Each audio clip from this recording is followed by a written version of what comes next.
So today I thought we would do something new on the channel.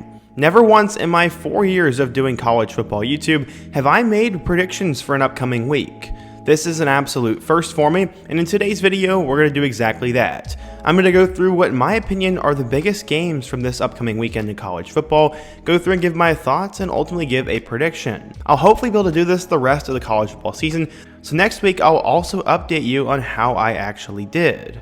Warning you, I'll probably get everything wrong, but we're going to enjoy this video and we're going to go ahead and get started. But before we do, if you're a big fan of college football, be sure to subscribe to the channel, leave a like if you want to support today's video, and let me know what player, team, topic, or situation I can cover next. Now let's get started and make some predictions for week 4 of college football. Okay, so the first game we're going to pick is on Friday. It's weird to see Stanford in the ACC, but they will be going over to the Carrier Dome to play against the Orange. Right now, Syracuse is favored by 8.5, and honestly, I'm not going to make betting picks on this one, but I'm going to say that Syracuse wins by more than 8.5. I'm still not sold on Stanford's offense, to be honest, and Syracuse did look pretty good, including their upset over Georgia Tech, so I think Fran Brown gets to 3-0 and gets a win. After that, we have our first top 25 matchup of the week, and that is number 24 Illinois versus number 22 Nebraska.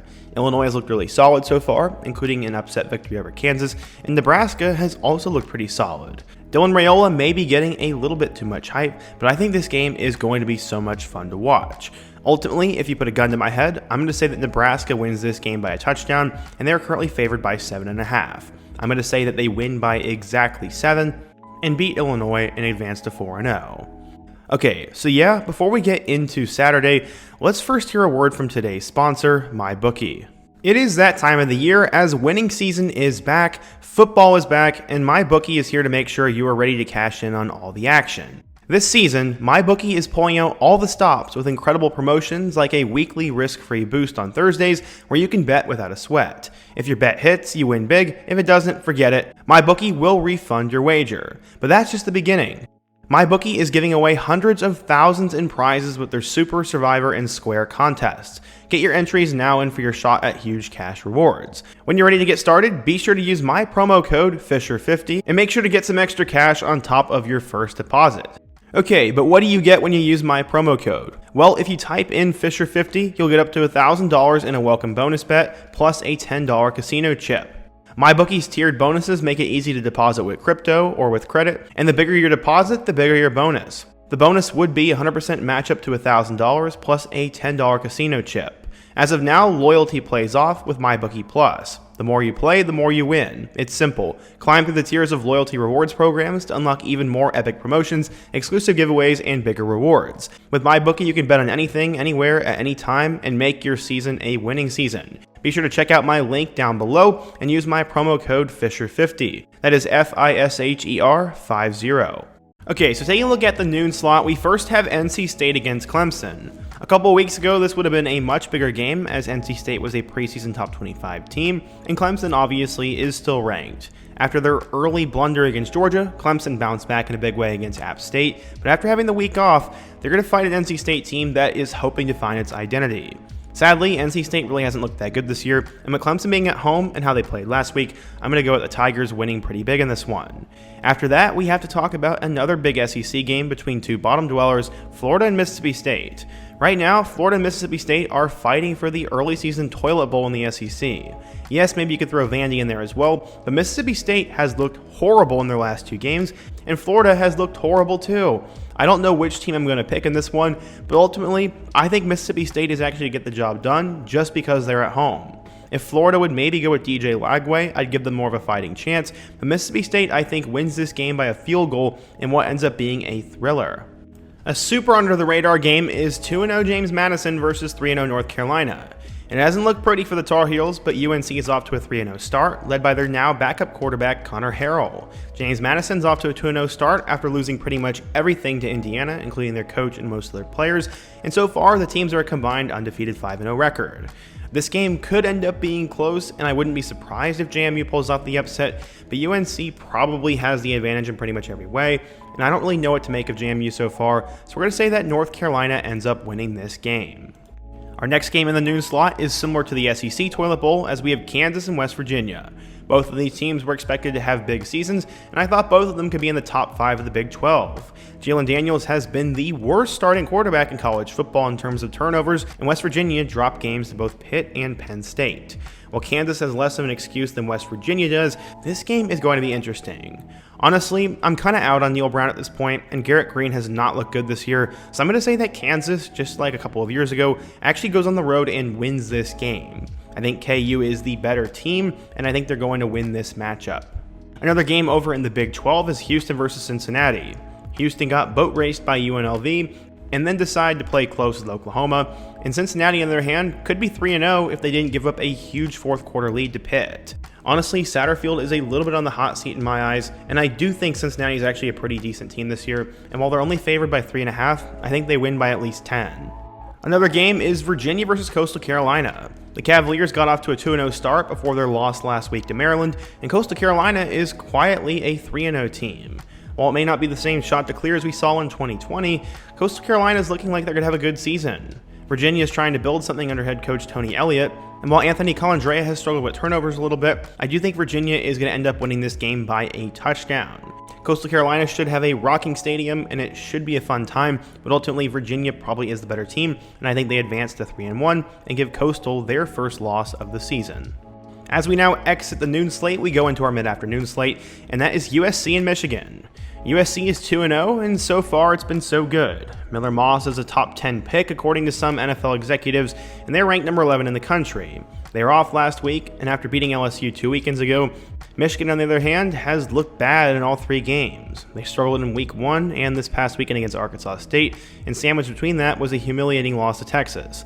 They still can't figure out the quarterback situation. Coach Sharon Moore is not giving Killon Mullings enough carries, and ultimately, I don't have any reason to pick Michigan in this one. They haven't really shown me anything, and maybe Alex Orji goes out and balls out, but for now, I think USC is more battle-tested, and Miller Moss is better than expected, and I think USC wins this game in the Big House. That is one of my big upsets for the week. Going to a Big Ten versus SEC matchup, we have 1-1 UCLA versus 2-1 LSU. The Tigers are ranked number 16 in the country after surviving a near upset to South Carolina on the road. Honestly, after getting beat by USC in week 1, they proved to me a lot last week. They found a new big-time running back in their freshman, and UCLA looked terrible at home against Indiana last week, so I think LSU wins this game by probably 3 or 4 touchdowns. Honestly, it won't even be close, and UCLA could be the worst team in the Big Ten this year. Miami of Ohio versus Notre Dame is an interesting one, as Miami of Ohio was preseason projected to finish top 2 in the MAC, and Notre Dame, on the other hand, just ended up losing to a MAC school 2 weeks ago. While they did figure it out against Purdue, I think Miami of Ohio may keep it close until halftime before Notre Dame ultimately runs away with it in the second half. Going over to the ACC, we have an early matchup that has a lot of implications, as 3-1 Georgia Tech will go on the road and play 2-0 Louisville. The Cardinals are ranked number 19 in the country and led by quarterback Tyler Shuck, and after a breakout season last year, they're hoping to continue that momentum. This will be their first test, and Georgia Tech is a tough team. They've already proven that so far, and while they are tough and have shown they can win on the road, I'm going to say Louisville wins this game. Rutgers and Virginia Tech is also another very interesting game. Rutgers is off to a 2-0 start, and some think this is their best team in years. Virginia Tech, on the other hand, is 2-1 after that early season loss to Vanderbilt, and that was heartbreaking. Virginia Tech, in my eyes, though, still has all the talent and pieces to potentially win the ACC, and while you might think I'm crazy for saying that, I think Virginia Tech wins this game by a boatload. Rutgers still really hasn't proven that much to me over the years, and they've never really won many big games, so for now, Virginia Tech wins. Another interesting matchup is Arkansas and Auburn. In the preseason, both of these teams were expected to be in the bottom 5, but so far they've looked better than expected. Arkansas almost went and beat Oklahoma State on the road, and Taylor Green looks really good. Auburn, on the other hand, has actually looked solid other than their terrible quarterback Peyton Thorne. I've been saying it till I was blue in the face that they weren't going to win anything with him at quarterback, but they had to wait until he threw 3 interceptions in the last 5 minutes against Cal to finally bench him. Backup quarterback Hank Brown looked really good last week, and Auburn looks like they have a more fighting chance now. Ultimately, I think that's going to end up giving them the edge, as because Auburn's at home, I think they win this game in a close one, but I also wouldn't be surprised if Arkansas comes in and wins. This game will show us how good both of these programs actually are. This is the first time both of these two schools will match up as Big 12 opponents, as 3-0 Arizona State will go on the road and play against Texas Tech. Arizona State has so far been a quiet Cinderella, as they actually have looked pretty solid. For the most part, they've dominated all 3 of their games, and Texas Tech, on the other hand, has been a little bit up and down. While Baron Morton is putting up crazy stats, I'm going to keep riding the Kenny Dillingham hype train. Despite Texas Tech being favored by 3.5, I'm going to say Arizona State goes into Lubbock and pulls off an upset. Because both of these teams are undefeated, I feel like it's worthy of talking about. Memphis is now 3-0 after a big victory over Florida State, and they're quietly one of the best teams in the group of 5. They go on the road to play against a 2-0 Navy team, and while I know nothing about the midshipmen this year, they are always a tough team to play. Currently, Memphis is favored by 10, and I say they end up winning by 3. Another huge game in our mid-afternoon window is number 12 Utah versus number 14 Oklahoma State. This has been a really interesting season for both of them. Both of these teams' star player has been pretty much absent, as Cam Rising has been hurt and may not play the rest of the year, and Ollie Gordon has essentially done nothing. I'm not quite sure what is going on, but Oklahoma State has found other ways to win. That game against Arkansas was huge for them, and now with them being at home against Utah, this game has serious Big 12 championship implications on the line.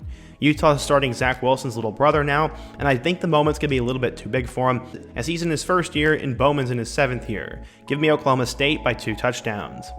Despite Vanderbilt beating Virginia Tech in Week 1, I don't think they're going to have a chance to go on the road and beat a top 10 Mizzou team. While Mizzou didn't look great in the first half against Boston College last week, they did find their stride, and their defense has been playing really well, and I just don't think Vanderbilt's offense is dynamic enough, and I don't think they have the depth to compete with Mizzou. Add in the fact that this game is at home, and there's a good reason why Mizzou's favored by 21 points. I say they win by 2 or 3 scores. The next game in the afternoon window I want to talk about is TCU versus SMU. This is an arch rivalry game, and both of these teams are coming off tough losses.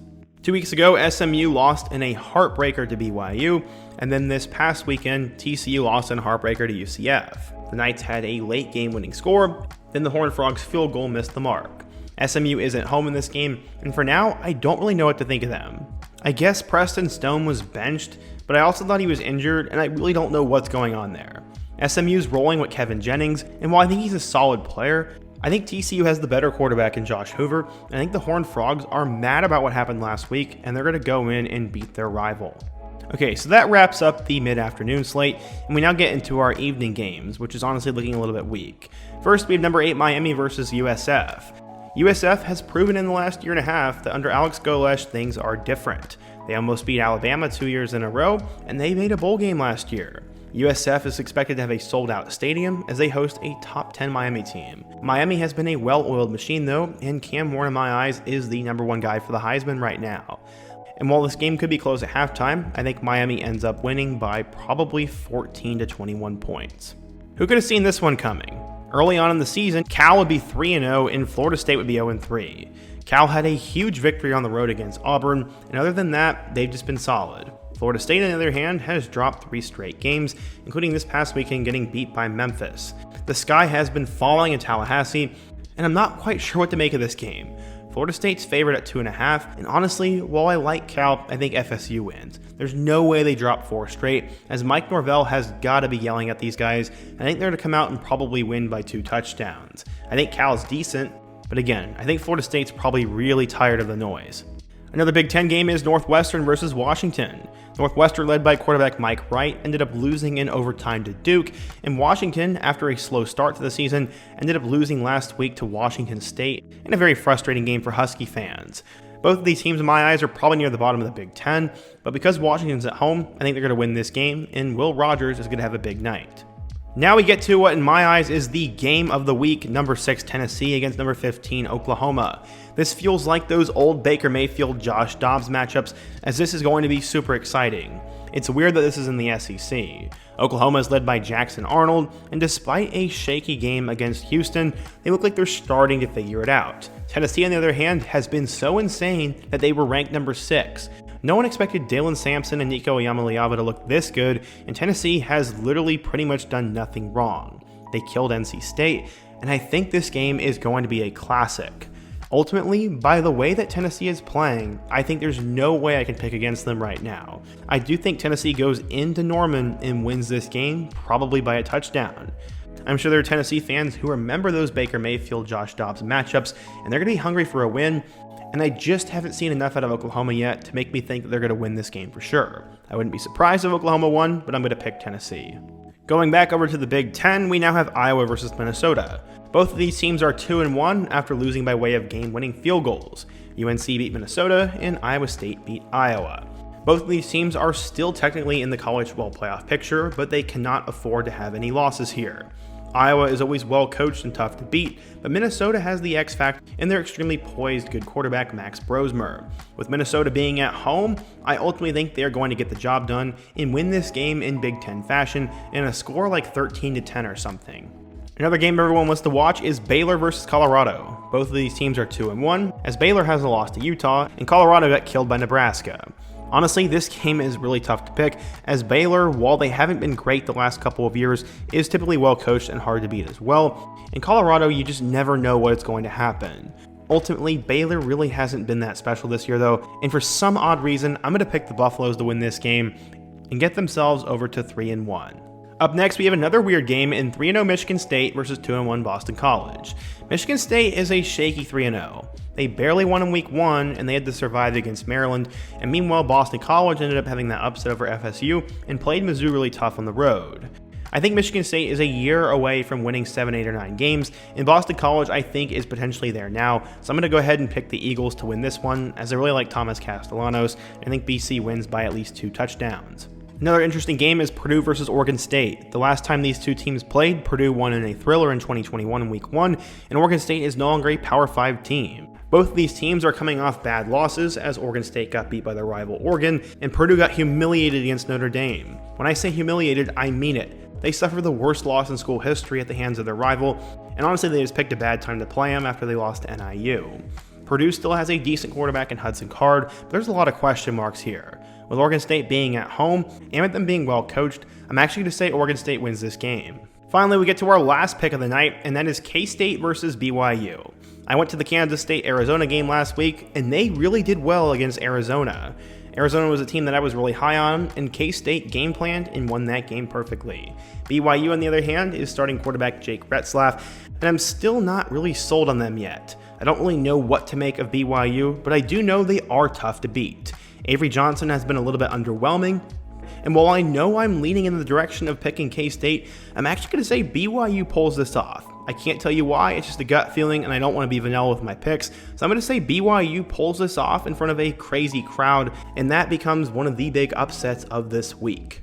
So yeah, today I went through all the biggest games for week 4 of the season, gave my thoughts and predictions, and if you want to place a bet on some of my picks, go ahead. Just don't get mad at me, but be sure to use my promo code FISHER50 at MyBookie, and be sure to check out the link down below. Before you go, don't forget to also subscribe if you're new, leave a like if you want to support today's video, and check out all my other videos on the end screen. I hope to see you guys again soon, but until next time, peace.